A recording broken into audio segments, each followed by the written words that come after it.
तो कर्मकांड पर निवेदन बाद सांसदे कर्यो छे खुलासो। सांसद देवसिंह चौहाने वीडियोथी खुलासो कर्यो। हूँ समाजना तमाम वर्गनो आदर करूं छूं। सांसदनो वीडियो वायरल थता ब्रह्म समाजना आगेवान हेमांग रावले पण सांसद माफी मांगे तेवी मांग करी हती। ताजेतरमां बारेजामां माताजीना मंदिरे सांसदे प्रवचन आप्युं हतुं। सनातन धर्मनी अंदर कर्मकांड छे ए अमारी आस्था छे, यज्ञ छे ए वैज्ञानिक रीते साबित थयेला छे। तमे सनातन धर्मनी अंदर कर्मकांडीओ अने यज्ञ अने एना उपर जे प्रमाणे बेफाम निवेदनबाजी करी छे एना माटे थईने तमारे जाहेरमां समग्र सनातन धर्मीओनी माफी मांगवी जोईए। अने जो तमे आ माफी नहीं मांगो तो कर्मकांडीओने कर्म करता तो आवडे ज छे, कांड करता तो आवडे ज छे, परंतु तर्पण करता पण आवडे छे। એટલે તમારી તર્પણની જવાબદારી જે છે એ સનાતન ધર્મીઓ લેશે જો તમે માફી નહીં માંગો તો। આપણા આસ્થાના કેન્દ્ર, આપણી આસ્થાના ગ્રંથો, વેદ, પુરાણો, ગીતા આવા મહાન ગ્રંથોનું અલ્પ જ્ઞાન દ્વારા મનગળંત અર્થઘટન કરીને ક્યાંક સ્વાર્થ હેતુ સાધવાવાળા લોકો હોય છે, ત્યારે આપણી સનાતન ધર્મની પરંપરાને નુકસાન ન થાય હેતુથી યોગ્ય જગ્યાએ માર્ગદર્શન મળે અને જીવન દર્શન માટે આપણને સાચ અર્થમાં જ્ઞાન મળે એ માટે આપણે પ્રયત્ન કરવો જોઈએ। આપની સમક્ષ એ જ લાગણી પ્રગટ કરું છું કે હું સમાજના તમામ વર્ગનો આદર કરું છું, સમાજના સૌનો આદર કરું છું, ત્યારે એનો યોગ્ય અર્થઘટન કરી અને સમાજ જીવન સુધી સાચી વાત પહોંચે એ માટે હું નાનકડો ખુલાસો કરવા આપની સમક્ષ પ્રગટ થયો છું। રાજસ્થાનમાં ચોમાસાની કૃપા હવે ટોંકમાં આફત બની રહી છે। સતત વરસાદના કારણે નદીઓ, નાળાઓ અને તળાવો છલકાઈ રહ્યા છે। ટોંક તાલુકાના બરવાસ ઇસ્લામપુરા ગામના તળાવમાં લીકેજ થવાથી મોટું ધોવાણ થયું છે। આવી સ્થિતિમાં તળાવમાંથી પાણી સતત વહી રહ્યું છે। તળાવ તૂટવાની માહિતી મળતા જ એસડીઆરએફ, નાગરિક સંરક્ષણ અને પૂર નિયંત્રણ અધિકારીઓ ઘટના સ્થળે પહોંચી ગયા છે। તેઓ માટીની બોરીઓ મૂકીને તળાવનું ધોવાણ અટકાવવાનું શરૂ કર્યું હતું। આ તળાવનું બધું પાણી નયાગાંવ ડેમમાં જશે। આવી સ્થિતિમાં વધારાનું પાણી નયાગાંવ ડેમ માટે ખતરો ઊભો કરી શકે છે। બીજી તરફ રાજસ્થાનના ટોંક જિલ્લામાં સતત વરસાદના કારણે મોતીસાગર ડેમ છલકાયો છે। ડેમ પર બનેલા 13 ટાવરમાંથી પાણી વહી રહ્યું છે। ધુવનકાલા ગામમાં મોતીસાગર ડેમ ઓવરફ્લો થવાના કારણે ડેમના કિનારે એક પિકનિક સ્પોટ બની ગયું છે। ટોંક જિલ્લા તેમજ જયપુરથી પ્રવાસીઓ અહીં આવવા લાગ્યા છે। અહીં કોઈપણ પ્રકારની સુરક્ષા વ્યવસ્થાના અભાવે લોકો જીવના જોખમે ડેમની દિવાલ પરથી કૂદતા જોવા મળી રહ્યા છે।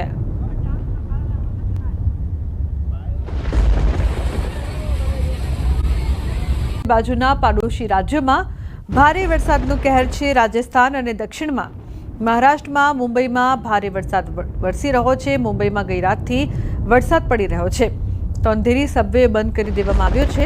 પૂર્વ અને પશ્ચિમ ઉપનગરો ઉપરાંત મધ્ય મુંબઈના ઘણા નીચાણવાળા વિસ્તારોમાં પાણી ભરાયા છે। હવામાન વિભાગે લોકોને દરિયા કિનારે ન જવાની અપીલ કરી છે। હવામાન વિભાગે આગામી 24 કલાક સુધી મુંબઈ, રાયગઢ, પાલઘર, નવી મુંબઈ, થાણે અને કોંકણ વિસ્તારોમાં તૂટક ભારે વરસાદની ચેતવણી આપી છે।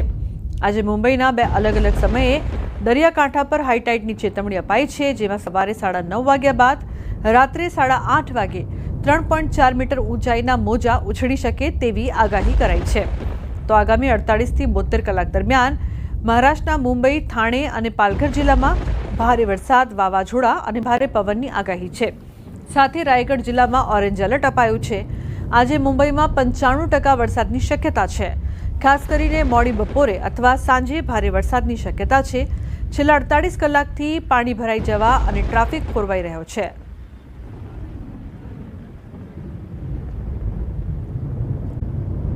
ભરૂચમાં પણ ભારે ઉકળાટ વચ્ચે મેઘમહેર જોવા મળી રહી છે। શહેરના 5 બસ્તી, સિવિલ રોડ, કલેક્ટર કચેરી સહિતના વિસ્તારોમાં વરસાદ વરસતા જનજીવન પર પડી અસર। પવન સાથે વરસાદ વરસતા વાતાવરણમાં ઠંડક પ્રસરી છે। તો વલસાડ જિલ્લામાં ફરી એક વખત વરસાદનો રાઉન્ડ શરૂ થયો છે। આજે સવારથી જિલ્લામાં વરસાદી માહોલ છવાયો છે। બપોર સુધી જિલ્લામાં વાદળછાયા વાતાવરણ વચ્ચે છૂટો છવાયો વરસાદ વરસ્યો છે। બપોર બાદ વાપી અને આસપાસના વિસ્તારમાં થોડા સમય સુધી ભારે વરસાદ વરસ્યો હતો। આથી વાપીના રસ્તાઓ પાણી થઈ ગયા હતા। છેલ્લા એક અઠવાડિયાથી વલસાડ જિલ્લામાં મેઘરાજાએ વિરામ લીધો હતો। વરસી રહેલો વરસાદ ખેતીના પાકને અનુકૂળ હોવાથી ખેડૂતોમાં ખુશીનો માહોલ છે. જિલ્લામાં ગામ બાદ જામ્યો છે વરસાદી માહોલ. પ્રાંતિજ સહિતના ગ્રામ્ય પંથકમાં ધોધમાર વરસાદ વરસી રહ્યો છે. તો પ્રાંતિજ, બાકલપુર, વદરાદ, પોગલું, સોનાસણ સહિતના ગ્રામ્ય પંથકમાં વરસાદી માહોલને લઈને નીચાણવાળા વિસ્તારમાં વરસાદી પાણી ભરાયા છે. વાહન ચાલકો બન્યા છે પરેશાન. તો પ્રાંતિજ સહિતના ગ્રામ્ય પંથકમાં ધોધમાર વરસાદ વરસી રહ્યો છે. લોકોને ગરમીથી રાહત મળી છે. બાકલપુર, વરદાદ, પોગલું, સોનાસણમાં વરસાદ વરસી રહ્યો છે. તો સાબરકાંઠાના પણ કેટલાક વિસ્તારોમાં વરસાદ વરસી રહ્યો છે. ધરતીપુત્રોમાં ખુશીનો માહોલ. સાબરકાંઠા જિલ્લામાં વાતાવરણમાં પલટો આવ્યો છે. તલોદ સહિત ગ્રામ્ય પંથકમાં ધોધમાર વરસાદ. હરસોલ, રામપુર, કાલીપુરા, ગઢી, વક્તાપુર સહિતના ગ્રામ્ય પંથકમાં વરસાદ વરસી રહ્યો છે. તો તલોદમાં 1 કલાકમાં 1 ઇંચ વરસાદ વરસ્યો છે. વરસાદને લઈને નીચાણવાળા વિસ્તારમાં વરસાદી પાણી ભરાયા છે. વિરામ બાદ જામ્યો વરસાદી માહોલ. 3 દિવસના વિરામ બાદ અરવલ્લીમાં ફરી વરસાદ. માલપુરના અણિયોરમાં ધોધમાર વરસાદ. 3 દિવસના વિરામ બાદ શરૂ થયો વરસાદ. અસહ્ય ઉકળાટ બાદ વરસાદ થતાં ઠંડક પ્રસરી છે. ખેડૂતોની નિંદામણ બાદ વરસાદ થતાં ખુશી. અણિયોર કંપા, મોલીમાં વરસાદ. તો અરવલ્લીના ભિલોડા તાલુકામાં ધોધમાર વરસાદ વરસ્યો છે. માંકરોડા, ગંભીરપુરા, નવભવનાથ, મૌટાળા સહિતના વિસ્તારમાં ધોધમાર વરસાદ વરસી રહ્યો છે. અસહ્ય ઉકળાટ બાદ વરસાદ વરસતા ઠંડક પ્રસરી છે. વરસાદ વરસતા ખેડૂતોમાં ખુશીનો માહોલ. અન્ય સમાચાર, ખેડાથી કપડવંજ શહેરમાં વિરામ બાદ વરસાદી માહોલ છવાયો છે. 2 કલાકમાં 4 ઇંચ વરસાદ વરસ્યો છે. તો 2 કલાકમાં ધોધમાર વરસાદ વરસ્યો. વરસાદ થતાં ખેડૂતોમાં ખુશીની લહેર જોવા મળી છે. વરસાદના કારણે વાતાવરણમાં ઠંડક પ્રસરી છે. વાતાવરણમાં ઠંડક ફેલાતા ગરમી અને બફારાના કારણે ત્રસ્ત લોકોને રાહત મળી રહી છે. કપડવંજ શહેરમાં વિરામ બાદ વરસાદી માહોલ જોવા મળી રહ્યો છે. વાતાવરણમાં ઠંડક પ્રસરતા લોકોએ પણ રાહતનો શ્વાસ લીધો છે.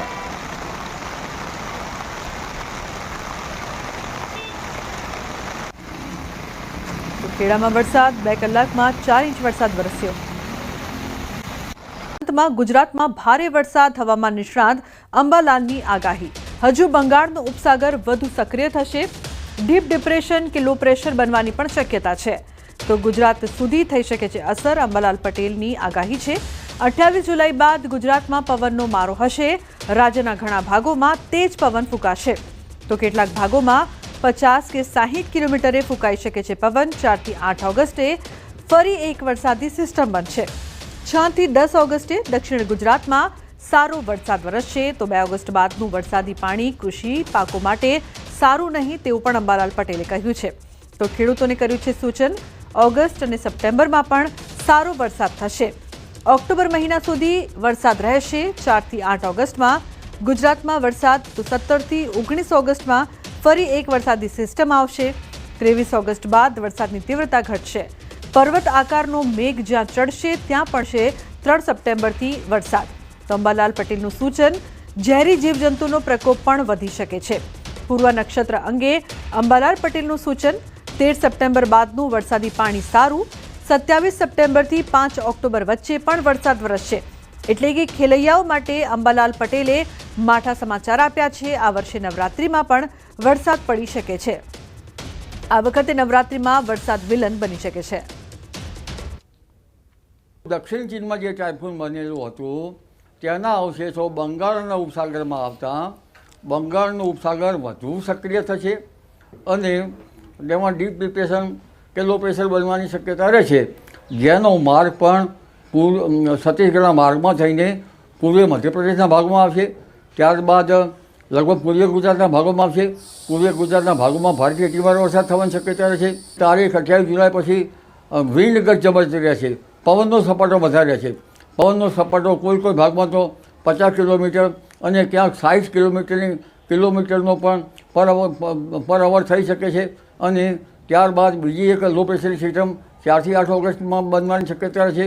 એ ઓગસ્ટ માસમાં પણ આ સિસ્ટમ ગુજરાતમાં આવતા દક્ષિણ ગુજરાતમાં તારીખ 6 થી 10માં સારો વરસાદ થવાની શક્યતા છે.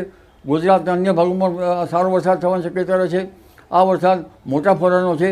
જોકે બીજી ઓગસ્ટ પછીનું વરસાદી પાણી કૃષિ પાકો માટે સારું ગણાતું નથી.